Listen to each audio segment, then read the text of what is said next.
جب موسیٰ علیہ السلام کوہ طور پر اپنے پروردگار سے راز و نیاز میں مصروف تھے تو بنی اسرائیل کے درمیان ایک واقعہ پیش آیا۔ دراصل حضرت موسیٰ کو کوہ طور پر گئے 30 دنوں سے زیادہ کا وقت گزر گیا اور ادھر بنی اسرائیل کے درمیان فتنوں نے جنم لے لیا۔ بنی اسرائیل کا ایک شخص جس کا نام سامری تھا، اس نے یہودیوں سے تمام سونے کے زیورات لے کر اسے بھٹی میں پگھلایا اور قدیم مصری جادو کے استعمال سے اس کا ایک بچھڑا بنا دیا جو ایک زندہ بچھڑے کی طرح آواز نکالا کرتا تھا۔ اس نے بنی اسرائیل کو گمراہ کیا اور کہنے لگا کہ موسیٰ اپنے خدا کو ہمارے پاس بھول کر چلے گئے ہیں اور وہاں جا کر وادیوں میں خدا کو تلاش کر رہے ہیں، جبکہ خدا تو ہمارے پاس ہے۔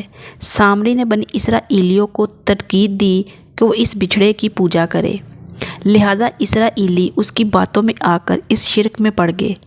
جب حضرت ہارون علیہ السلام نے یہ دیکھا تو لوگوں سے فرمایا کہ ایسا نہ کرو، یہ تو گمراہی کا راستہ ہے، مگر انہوں نے حضرت ہارون کی باتوں کو ماننے سے انکار کر دیا اور آپ علیہ السلام کو قتل کرنے کی دھمکی دی۔ چونکہ حضرت ہارون نرم طبیعت کے مالک تھے اور آپ کے مزاج میں حضرت موسیٰ کی طرح شدت اور رعب نہیں تھا، لہٰذا آپ اسرائیلیوں کو کفر سے روکنے میں ناکام ہو گئے۔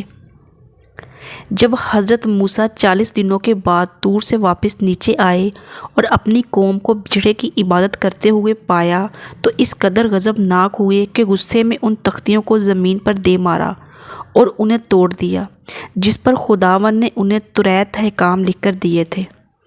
حضرت موسیٰ علیہ السلام اس بات پر شدید غضبناک ہوئے کہ انہوں نے اپنے بھائی ہارون کو جس کام پر مقرر کیا تھا انہوں نے اسے پوری دیانتداری کے ساتھ انجام نہیں دیا ہے۔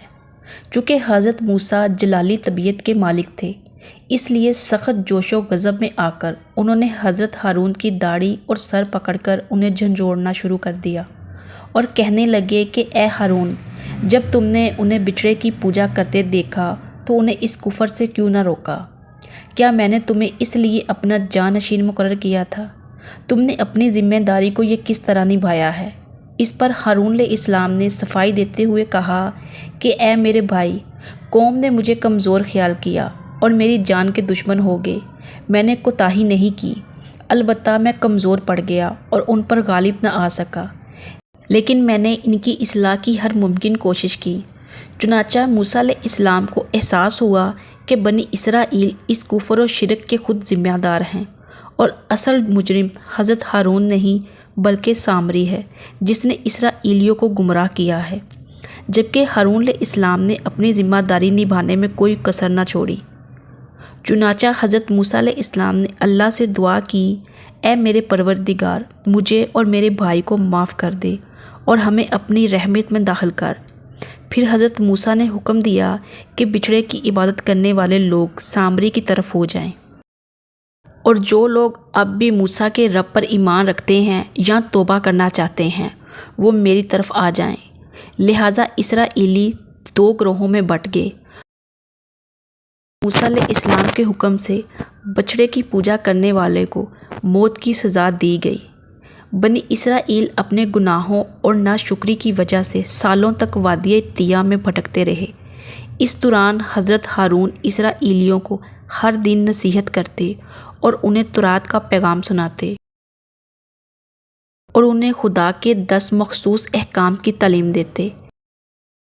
اس طرح حضرت موسیٰ کی زندگی میں ہی حضرت ہارون کو نہ صرف ایک نبی بلکہ موسیٰ علیہ السلام کے ترجمان اور اسرائیلیوں کے روحانی پیشوا اور امام کا درجہ حاصل ہو گیا تھا، اور بنی اسرائیل حضرت ہارون کی نہایت عزت اور احترام کیا کرتے تھے۔ حضرت موسیٰ اور ہارون علیہ السلام کے تمام واقعات و حیات تقریباً ایک ساتھ ہی گزری ہیں۔ یہی وجہ ہے کہ قرآن مجید اور دوسری آسمانی کتابوں میں آپ دونوں بھائیوں کا نام ایک ساتھ آیا ہے۔ حضرت ہارون نے 123 سال کی عمر پائی تھی، لیکن آپ کی وفات موسیٰ علیہ السلام سے پہلے ہو گئی تھی۔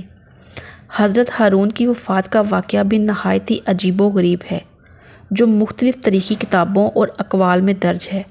جس کے مطابق ایک دفعہ خدا تعالیٰ نے موسیٰ علیہ السلام کو اپنے بھائی ہارون کے ساتھ کوہ طور پر بلایا، لہٰذا اب دونوں حضرات کوہ طور کے لیے روانہ ہو گئے۔ جب موسیٰ ہارون جبل حور پر پہنچے تو حضرت موسیٰ پر وحی آئی کہ اے موسیٰ، اب ہارون کی مدت عمر ختم ہو گئی ہے اور وہ اپنے عزیزوں سے ملنے والے ہیں، لہٰذا انہیں اس کوہ حور پر روک دو اور ان کے بیٹے کو الحاضر کو یہاں بلا کر ہارون کا لباس اسے پہناؤ اور اسے ان کا جانشین بنا دو۔ لہٰذا موسیٰ علیہ السلام نے ایسا ہی کیا۔ کچھ روایتوں میں آیا ہے کہ انتقال کے وقت حضرت ہارون کے پاس ان کے فرزند شبر اور شبیر موجود تھے، جبکہ کچھ تاریخی روایت بتاتی ہے کہ حضرت ہارون کے 4 بیٹے تھے، جن میں 2 بیٹوں کا حضرت ہارون کی زندگی میں ہی انتقال ہو گیا تھا۔ ہو سکتا ہے کہ الحزار، شبر یا شبیر میں سے کسی ایک کا نام ہو جسے ہارون علیہ السلام نے کوہ حور پر بلایا تھا۔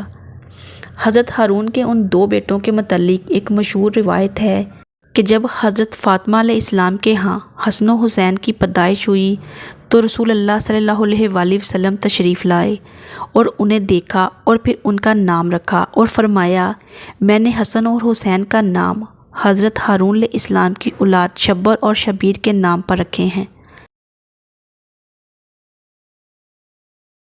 بہرحال موسیٰ و ہارون جب کوہ حور پر موجود تھے تب پہاڑ کی بلندی میں سے ایک تخت نمودار ہوا جس پر حضرت ہارون لیٹ گئے اور ان کی روح قبض ہو گئی۔